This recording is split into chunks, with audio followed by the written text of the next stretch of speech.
Dimona का क्या हाल किया ईरान ने, वो दुनिया ने देख लिया, मैंने दिखा दिया।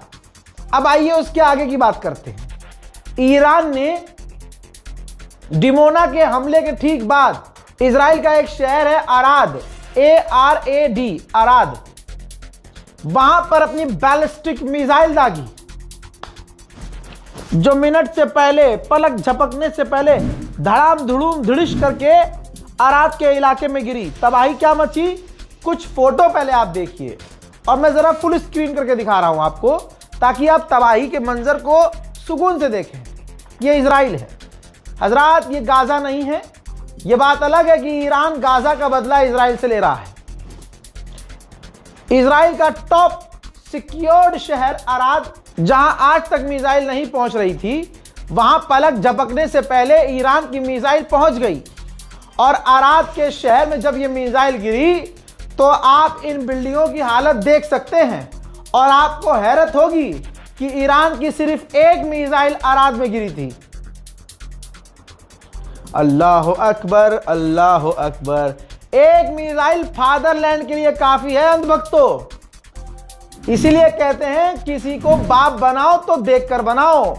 ईरान को बाप बनाते तो आज तुम्हारे चेहरे पर मुस्कान होती। पूरी दुनिया ईरान के पावर का लोहा मान रही है। अभी आपके सामने देख लो ना, ईरान की एक मिसाइल और मोहल्ला इजराइल का पूरा बर्बाद। इस हमले में 50 से 60 लोग इजरायली घायल हैं, भारी तबाही मची है।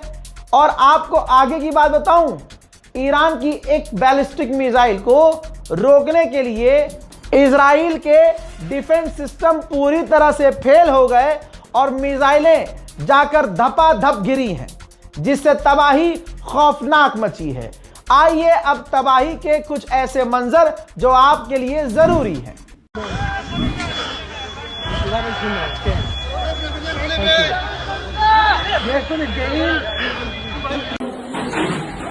באחד הדירות, הרס באחד הדירות פה, למעלה יש פצועים חבל על הזמן.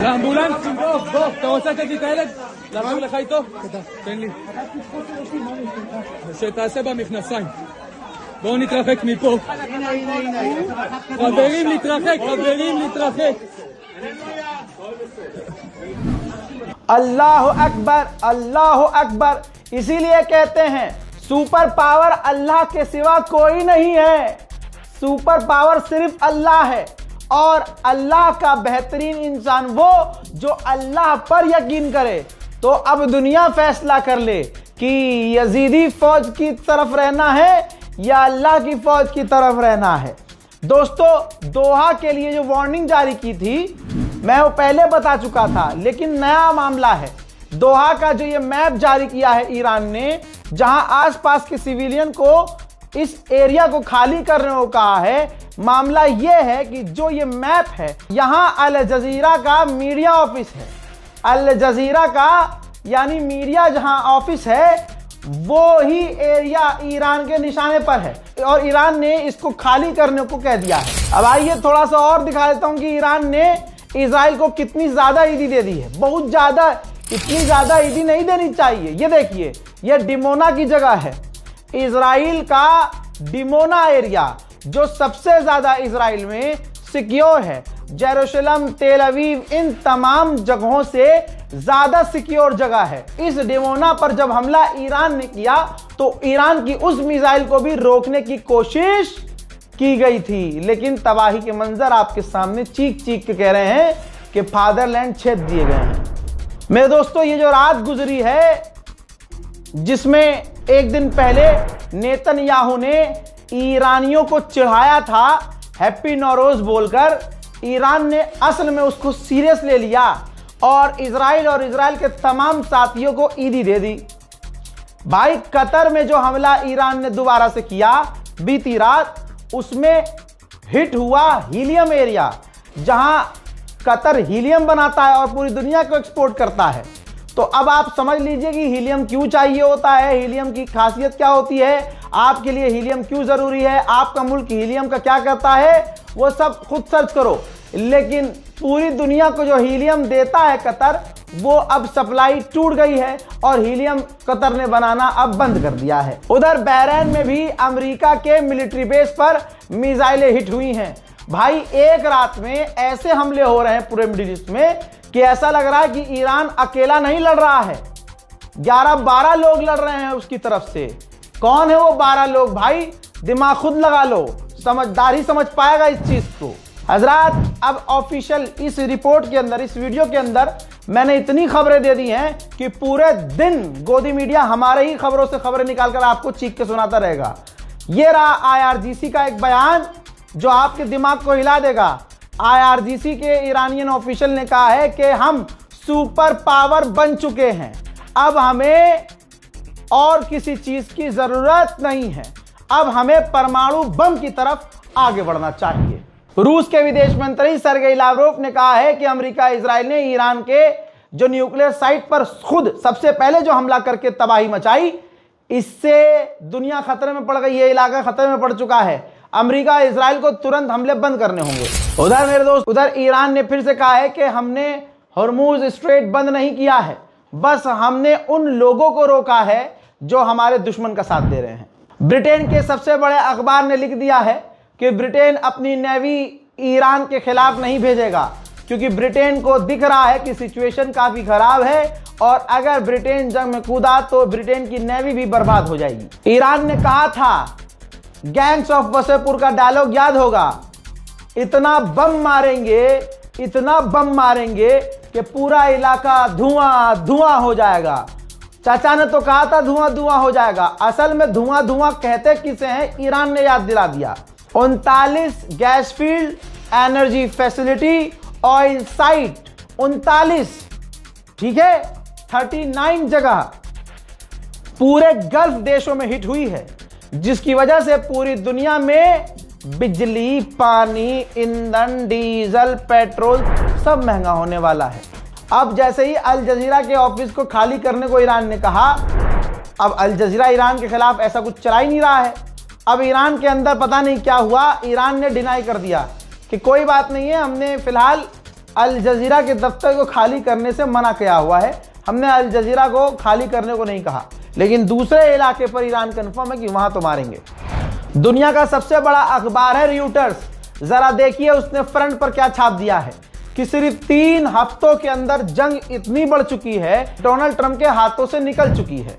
फॉरेन पॉलिसी अमेरिकी मैगजीन ने छापा है कि एक वजह है जिस वजह से आज तक किसी अमेरिकी राष्ट्रपति ने ईरान पर हमला नहीं किया था।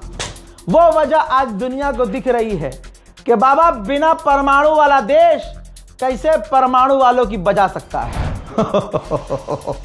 IRGC ने कहा है कि अभी तक तो हम सिर्फ डिफेंस मोड में थे, रोक रहे थे, लेकिन हमने कुछ दिनों में यह पता लगा लिया है कि हमारे दुश्मन की कमजोरी क्या है, तो अब हम ऑफेंसिव मोड में हैं।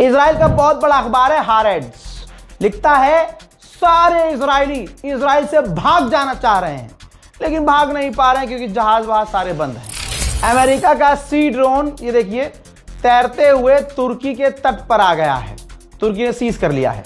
उधर अमेरिका ने दिली तसल्ली और लोगों का भरोसा जीतने और बनाए रखने के लिए वीडियो जारी किया है और कहा है, जिसमें आप देख सकते हैं कि ईरान की नेवी और ईरान के बोट को उड़ाता हुआ देखा जा सकता है।